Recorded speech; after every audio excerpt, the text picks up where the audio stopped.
আসসালামু আলাইকুম সুপ্রিয় দর্শক মণ্ডলী। আমরা আদার কন্দ প্রচারক, আদার যে মারাত্মক রোগ সেটা সম্পর্কে একটু বর্ণনা করব। এখানে গাছটি দেখছেন, এই যে পাতার অগ্রভাগ একটু সামান্য হলুদ হয়ে গেছে, এটারও তাই। এখানে কিছু কিছু এগুলোতে আক্রমণ হয় নাই, এটা পাতা সবুজ আছে।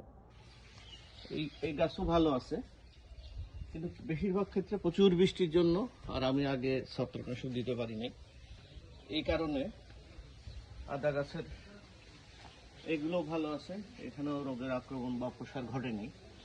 বাকিগুলো কিছু কিছু জায়গাতে একটু সামান্য সামান্য হলুদ বর্ণ ধারণ করছে। এটা হলো ত্রিমুখী আক্রমণ, ছত্রাক, রাইজোম এবং কৃমি। এই তিনটা ত্রিমুখী আক্রমণে এই কন্দ পচা রোগটা হয়। আস্তে আস্তে এটা কন্দ পচার দিকে যাবে।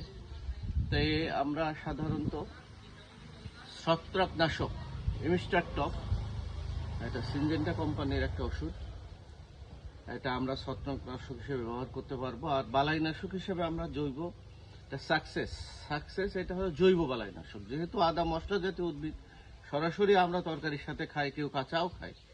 আমরা মানে মাকড় নাশক ব্যবহার করব না, আমরা জৈবটা ব্যবহার করব, এটা আমাদের ক্ষতি কম হবে। আপনাদেরকে ধন্যবাদ পরবর্তী ভিডিও দেখার জন্য।